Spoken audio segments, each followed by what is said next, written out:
자, 다 같이 앞에 한번 볼게. 봐봐. 일단 우리 8번 문제는 첫 문장에 빈칸이 놓여져 있어요. 그러다 보니까 찾아야 되는 목표 대상이 명확하죠. 사진술 이전에 대한 정보를 찾아주시면 돼요. 그래서 글을 읽는 과정이 조금 더 수월하고 편안하게 느껴질 수가 있어. 이렇게 한번 정리해 볼게. 여러분들 사진술 이전에 대한 정보를 찾아야 되죠. 사진술 이전. 여기에 대한 정보를 찾아야 됩니다. 지문을 읽어보시면 알겠지만 빈칸 다음 문장 외에는 사진술 이전에 대한 내용이 없어요. 그렇죠? 유일하게 사진술 이전에 대한 내용을 담고 있는 건 빈칸 다음 한 문장밖에 없습니다. 이렇게 정리할게. 여기에 대한 정보는 빈칸 다음 문장밖에 없어요.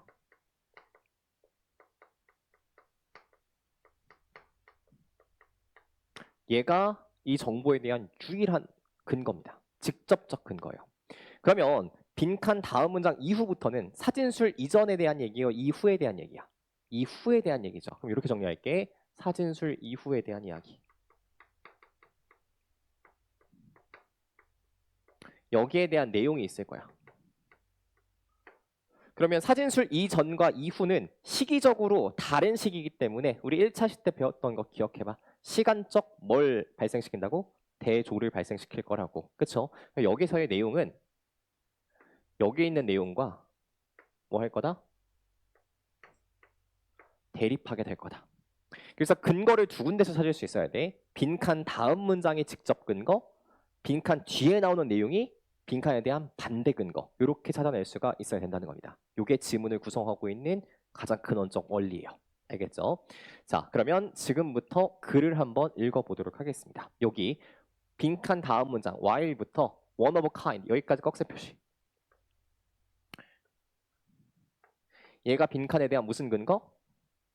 직접 근거가 되는 문장이다. 이렇게 정리할게요. 봐봐. 자, 화가들은 항상 특정한 장소를 들어 올린대. 어디로부터? 그 장소가 거주하고 있는 공간으로부터. 그리고 그걸 다른 곳으로 옮겨 놓는다라고 표현합니다. 되게 비유적인 표현이죠. 여러분이 기안84가 나 혼자 산다에서 제주도 바닷가에 가서 그림을 그리는 게 한번 방송이 된 적이 있어요. 그럼 제주도 바닷가의 모습을 기안84가 가서 봐, 눈으로. 그 다음에 그걸 담아가지고 어디다 옮기는 거야? 캔버스 위로 옮겨 놓는 거죠. 그게 화가들이 하는 일입니다. 장소를 들어다가 캔버스 위로 옮겨 놓는 일. 그러는 한편 그림이라고 하는 건 빨간색으로 밑줄 칠게 or time consuming to produce. 생산하는 게 되게 시간이 오래 걸리고요. 운반하는 게 difficult to transport. 어렵고 오직 one of a kind. 단 하나의 종류밖에 생산할 수가 없게 됩니다. 이게 사진술 이전의 그림에 관련된 유일한 설명들이에요. 이거 외에 그림에 대한 설명은 다 틀린 겁니다. 그렇죠? 자, 그 다음 문장부터는 사진술 이후에, 즉 사진이 만들어진 이후의 상황을 드러내고 있는데 여기서부터 끝까지 똑같은 얘기를 반복하거든요. 그러면 어떤 느낌이 드냐면 지루한 느낌이 들어요. 너희들 아빠가 술 마시고 와서 아이고, 내 아빠가 얼마나 힘들게 살았고 얼마나 회사에서 어렵고 막 이런 얘기 계속 반복해. 그러면 듣고 싶어요? 듣고 싶지 않아요? 듣고 싶지 않죠? 좀 짜증이 나, 반복하고 지루해서. 요 지문도 여기서부터 여기까지가 똑같은 얘기를 반복하고 있고 마지막 한 문장이 전체 문제의 내용을 다 요약해주고 있습니다. 알겠죠? 조금 속도감 있게 내려오면서 가보도록 할게. 보세요. 이 사진의 복제라고 하는 것은 뭐의 도입과 함께 발생했냐면 하프톤 플레이트의 도입과 함께 발생을 했는데 이 하프톤 플레이트는 기계적인 사진의 복제를 가능하게 만들어준 겁니다. 어디 속에서? 뉴스, 신문 속에서, 전기 간행물 속에서, 책 속에서, 광고들 속에서 수많은 사진이 복제돼서 쫙 펼쳐지기 시작한 거죠. 사진은 소비자 자본주의와 결합했고 전 세계는 이제 무제한의 양으로 인물, 풍경, 사건들을 펼쳐놓기 시작했어요. 제공하기 시작했어요. 근데 이것은 이전에는 전혀 활용된 적이 없었던 방식이었습니다. 이러한 자본주의의 전 세계적인 배열이에요. 뭐로써? 백화점으로서의 배열. 그것과 함께 표현이라고 하는 것, 즉 사진이라고 하는 게 확장되고 순환하는 것. 그것이 굉장히 놀랍고 그리고 사실상 피할 수 없는 전 세계적 규모를 달성하게 되었어요. 전 세계적으로 사진이 뭐하고 있다? 폭발적으로 확산되고 있다. 미친 듯한 규모로. 점점 사진이라고 하는 것은 굉장히 싸고 그리고 대량 생산되는 사물이 되었고 전 세계를 눈에 보일 수 있게 만들어줬어요. 그치? 그리고 아름답고 바람직하게 만들어 주었습니다. 경험은요. 그러다 보니까 다 같이 민주화가 되어졌어. 옛날에는 이집트에 가야만 이집트를 알 수 있었는데 지금은 사진 보면 이집트가 어떻게 생겼는지 다 알잖아요. 그렇죠? 민주화되었어. 그들이 값싼 이미지로 전환되면서. 자, 마지막 한 문장에 지금까지 읽었던 모든 내용이 다 응축되어 있습니다. 가볼게요.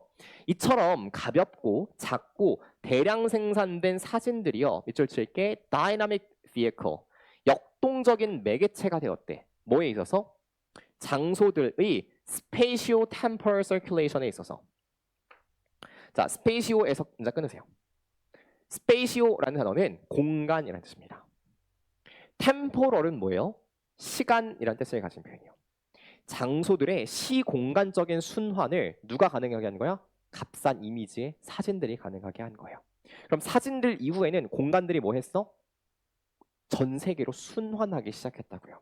그럼 이걸 반대로 뒤집으면 사진술 이전에는 공간들이 시공간적으로 움직여 못 움직여? 움직이지 못했다란 말이 들어가야 되겠네요. 1번부터 한번 가볼게. 그림은 자기 혼자만 자연과 연결돼 있었어요.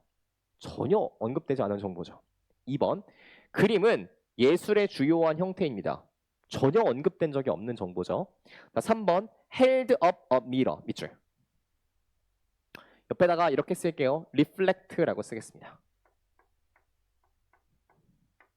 반영하다의 뜻이죠. 예술은 세상을 반영합니다. 전혀 언급된 바 없는 정보. 4번은 진짜 쌉소리예요. 여행에 대한 욕망이 강하지 않았습니다. 말도 안 되는 소리를 여기다가 넣어놨어. 그치? 이거 고르라고 넣는 건지 왜 넣는 건지 모르겠어요. 자, 5번. 장소가 뭐 하지 않았어? 잘 이동하지 않았습니다. 정답 몇 번? 5번. 이렇게 들어가는 게 맞겠네요. 8번 문제까지 전체 클리어. 우리 5분간 쉬었다가 9번 문제 들어갈 텐데 여러분 쉬는 시간 동안 혹시 이해하지 못한 문장 있으면 꼭 질문하고 이해하고 넘어가도록 할게요. 잠깐 쉬었다 가겠습니다.